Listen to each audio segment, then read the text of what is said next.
Hey everybody, it's Jeremy. Welcome back to Nashosted. Today we're going to be talking about using your Synology NAS as backup or storage in Proxmox. In this last video, I talked about installing xpenology on Proxmox, and in that video, I talked about how I use my Synology as backup for my backups, for my templates, for all of my operating system ISOs, and I got quite a few questions of people asking me how they can set that up. So we're going to do that in this video, so let's get started. The first thing we're going to need to do is create a new shared folder, and you're going to want to do this because Proxmox likes to use root directories. So we're going to go ahead and create a new shared folder by going into Control Panel and clicking on Shared Folder. And I'm just going to create one and call it Proxmox. Going to remove the recycling bin.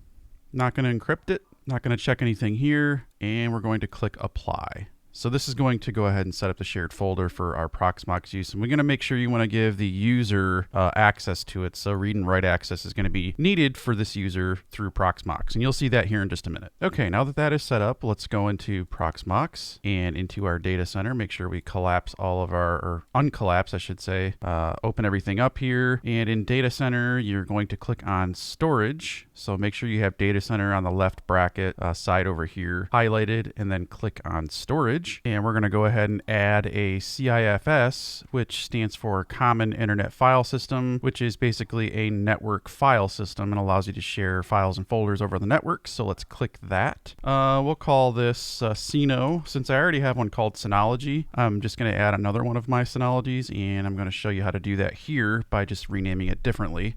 The server is the IP. So go ahead and put your IP in. Your username is the username of your NAS.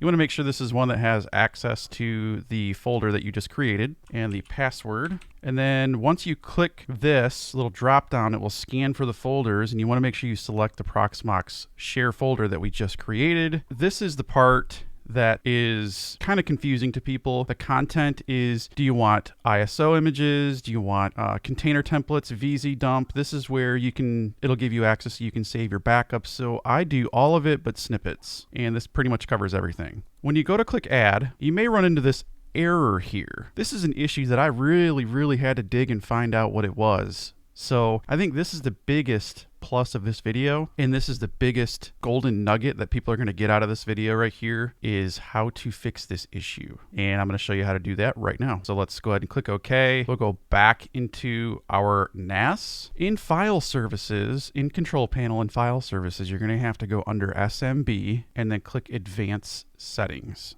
So in Advanced Settings, there is your SMB protocol. And currently it's set up as a maximum of 2 and a minimum of 1. So we want to change this to a maximum of 3, SMB3. Everything else looks good. Then we will click apply, and that should fix the issue. We clicked apply. I'll go back. We may have to redo this. It's also a good thing to choose your node. So if you have more than one node, you want to make sure you choose that here. I'm going to choose my original Proxmox node. And the cold one, I call it cold because it's in the basement and it's cold in the basement. So that's why I call it cold. So let's try clicking add again, and boom. There it is right there, Syno. And that is how you add it as backup and as storage on your Proxmox. It's pretty easy. I know some of you are going to enjoy the fact that I showed you how to fix that error, and I had to do so much research to figure that out.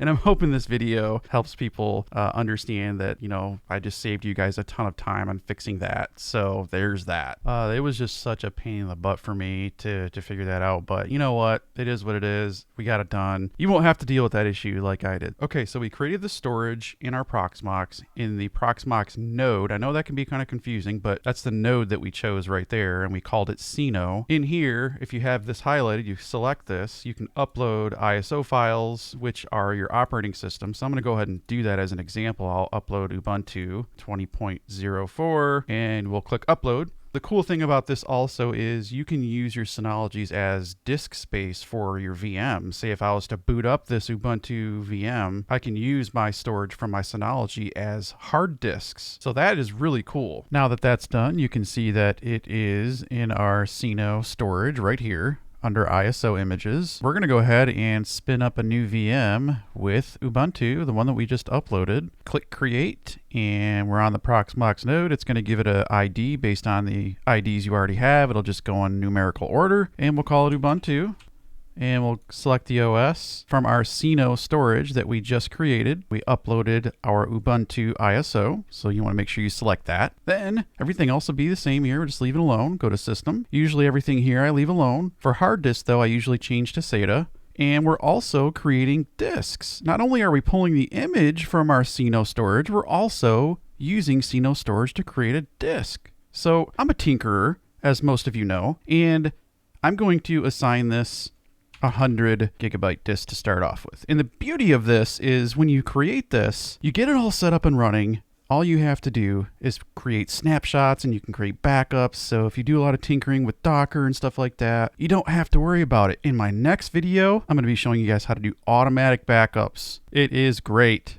Okay, so moving along for the CPU. By the way, in hard disk, everything can be left the same. You don't need to change any of this stuff, the format or anything like that. For CPU, I usually just change the cores to 3. Again, this all depends on the hardware of your Proxmox server. I told you guys in my last video that I'm just using parts that were laying around. I have an i7, so usually I don't go any more than 3 or 4 cores per VM. And for memory, 2 gigabytes is enough for me for usually tinkering around with Docker. If I have a ton of containers, I might throw a couple more gigs on there, but usually this is enough to suffice. And for network, this is default. I can leave this how it is and click next. And I usually click start after created because I want that sucker to boot up, and it is number 107. And once it boots up, it'll say Ubuntu as it is. You can click console over here to view your boot up process. And there it is, just like that, booting into Ubuntu from your Synology ISO using the disk space that you assigned your virtual disks also from your Synology right here. It's that convenient. I love it. Doesn't get much better than this. So there it is, you guys. Pretty basic,